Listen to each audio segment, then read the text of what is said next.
I need to tell the truth about what happened in Pinecrest National Forest. My official report is a lie. The department asked for a simple explanation, so I gave them one.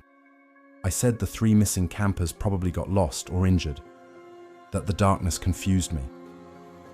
That stress made me imagine things, but none of that is real. Something was out there with us, and it's still out there now. If you hear this story, keep your eyes open, because he only moves when you look away. That's the rule I learned too late. My name is Mark Hensley. For 8 years, I worked search and rescue in Pinecrest National Forest. I knew every ridge, every trail, and every shortcut through the old pines. Deadwater Ridge was the one part I avoided, not because of ghosts or stories, but because every ranger who worked there long enough had a memory they couldn't explain. It was the kind of memory you try to dismiss as exhaustion, or stress, or the forest playing tricks. This case began like any other missing person search. 3 college students, a weekend camping trip, no permit, no signal, and then no contact. We expected to find them drunk or lost. We didn't expect to find what came before them. We reached their campsite close to noon. 2 tents, a fire pit still filled with grey ash, food left out, phone chargers lying on a log. Everything looked normal, until you noticed the details. One tent was unzipped halfway, like someone got out in a hurry. The other was zipped almost all the way up, except for a small tear near the bottom. Not cut, not torn by an animal, just stretched, like something pulled it sideways. Lewis, my supervisor, brushed it off. "Animals do weird things," he said, but he didn't sound convinced. Then we saw the footprints, 3 sets leaving the camp, and 1 set returning. But the returning prints were wrong. Too heavy, too deep at the heel, and the stride was slightly off, like someone was walking with a weight dragging behind them. "I don't like this," I muttered. Lewis said nothing. That was the first moment I felt watched, like something in the trees knew we were there. That was only the beginning. I split off to search the south end of the ridge. Fog rolled low across the ground. The forest was unnaturally quiet. About half an hour in, I found a backpack lying open near a fallen log. Inside were 2 things, a cracked phone and a small notebook. The phone was dead. The screen was smashed from the inside, like pressure had built and burst it outward. The notebook told me much more. The first pages were normal, dumb jokes, drawings, notes. Then the handwriting changed, messier, faster. Saw someone in the woods at dusk. Tall guy. Didn't respond, just stared. We thought he was drunk, but his mouth looked off. Next page. He gets closer when we look away. Stay facing him. Don't blink. And the last entry. He opened his face.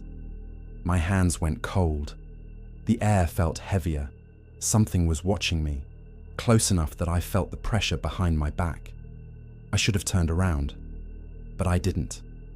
As I continued, I noticed slashes on the trees, 2 short horizontal cuts, always at head level, always facing the trail. Each one looked like a tiny carved smile. Hundreds of them lined the woods.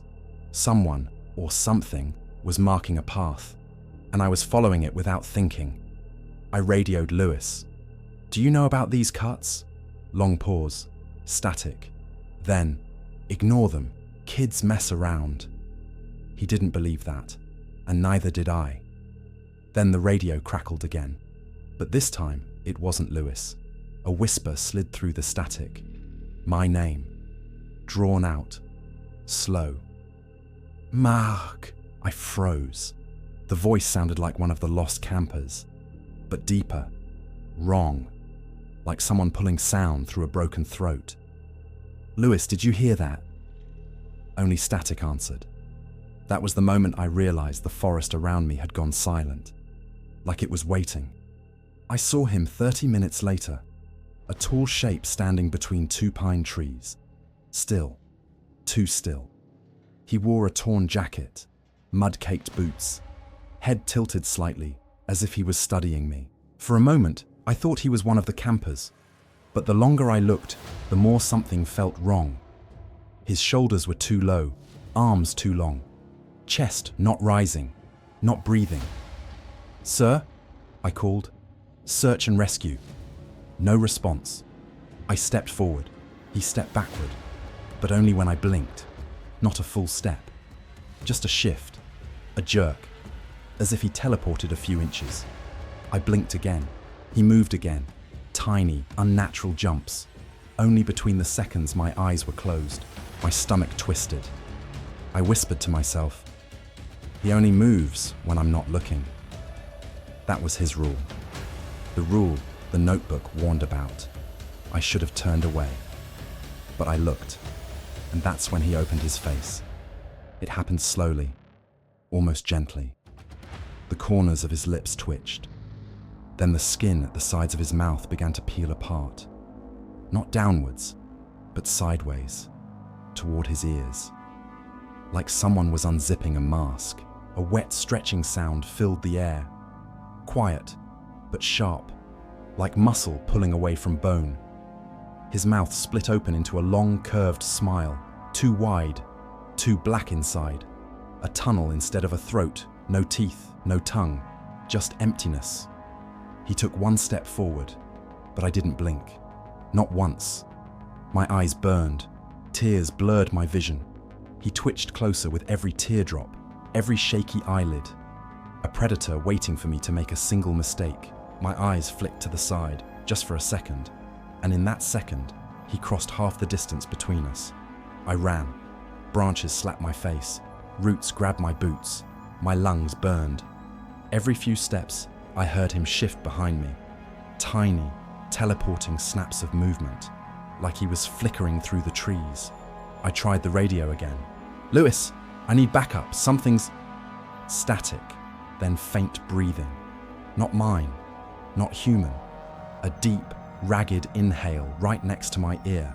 I hurled the radio into the trees and sprinted until the forest thinned. A light swept across the clearing. Lewis. He ran toward me, shouting my name. I grabbed his jacket, shaking. There's something in the woods. He's following. His face. But when I pointed back into the trees, nothing was there. No sound, no movement, just a thick wall of shadows. Lewis didn't believe me, but he looked scared. More scared than he wanted me to see. We pulled back at dawn. Weather excuse, protocol excuse, fear excuse. The 3 students were never found. Their case ended as likely hypothermia, but I checked the logs later.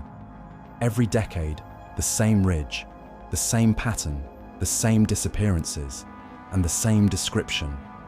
Man seen standing between pines. Jaw looked strange. Did not respond. Some cases go back 40 years. No one talks about them. No one wants to. I left the job the next year. Thought distance would help me forget, but it didn't. Last winter, I stopped for gas 2 towns over. Cold night, empty station. As I walked toward the door, a man stepped out. Torn jacket, mud-caked boots, head tilted slightly. For a second, he stood perfectly still. Too still. Our eyes met. He didn't smile, not at first. Then the corners of his mouth twitched, both sides at once, and I realized something horrifying. He doesn't hunt people in the forest. He hunts people who saw him, people who escaped, people who tell stories. I shouldn't be telling you this, but it's too late now, because if you listen this far, you've seen him too, and he only moves when you look away. For more stories like this, stay tuned to Ember Cold Files.